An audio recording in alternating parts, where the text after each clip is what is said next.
Is that old adage, feed a cold, starve a fever, really true? Were our great-great-great-grandparents onto something? Or however far back in generations you want to go and people said that commonly? Well, the answer is to a degree, but not quite. Okay? And the gist of this video, what you should get out of it, is with bacterial infections, having more sugar is one of the worst things you can do. The bacteria love sugar. It will help them to proliferate and could worsen the infection and your health outcome. Okay? But if you have a viral infection, then you would want ample amounts of nutrition to be able to fight that virus. So you have to make sure you know if you have a bacterial or viral infection first off, right? And that's the most important. So you go to your doctor, you're feeling sick, and they do some blood work or a urinalysis or saliva, whatever they do, and they say stool samples, whatever it is, and they say, okay, you have a viral infection or bacterial infection. Now we can start there. And I want to supplement this with a trial that just came out by the National Institute of Health.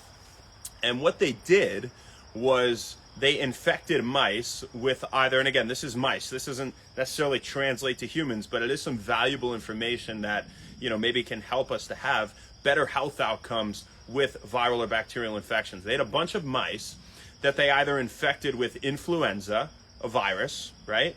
Or they infected with the bacteria Listeria, okay? Now, those that they infected with influenza, when they gave them more nutrition, it significantly improved their survival rate. Okay, so good thing with a virus, they gave them more nutrition and they were more likely to survive. Now, conversely, when they depleted their nutrition or they took it away, they didn't feed them anything, they starved them, these mice with influenza had a much lower survival rate. They weren't properly able to regulate their bodily functions, things like temperature and heart rate and respiratory rate, their lung function, and so it wasn't a good thing. Those that had Listeria, the bacterial infection, when they fed them even just a little bit of sugar, whether given orally or intravenously, they died. Almost all of them died pretty quickly. So what does that tell us here?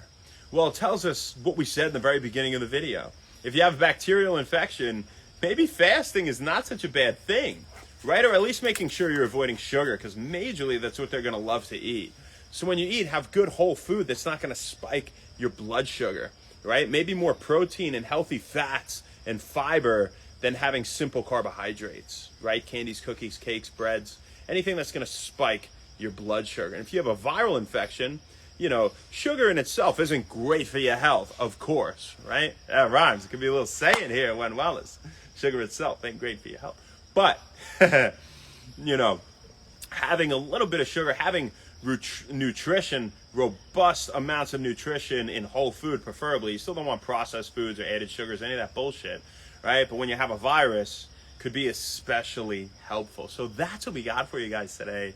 Feed a cold, starve a fever. Is it true? Well, kind of. Not really, because bacterial and viral infections can both give you a fever, right? So just because you have a fever doesn't mean you should do necessarily either one of those. You get tested, see what you got first.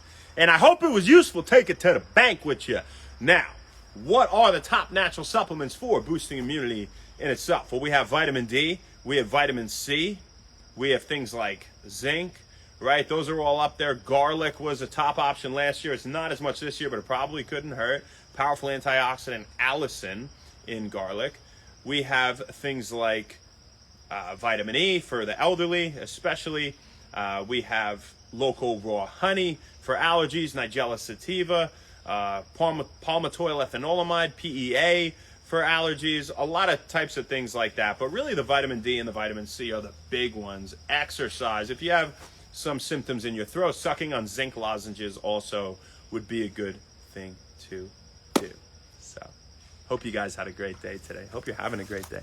Who do we got? Nate, what's up? Insta Erin, Ma, love you, Sophia. She's back, baby. Hope you're feeling great. Yes, hello, beautiful lady. Hey, yo, House and Tommy Reed, Cavono and Beard Lover Boy. All right, as for now. So we got for you, folks. We'll see you tomorrow, baby. Not sure where, not sure when, but we'll see you then. Have an awesome rest of your day. Thank you guys very much, and happy Wellness. We'll see you later.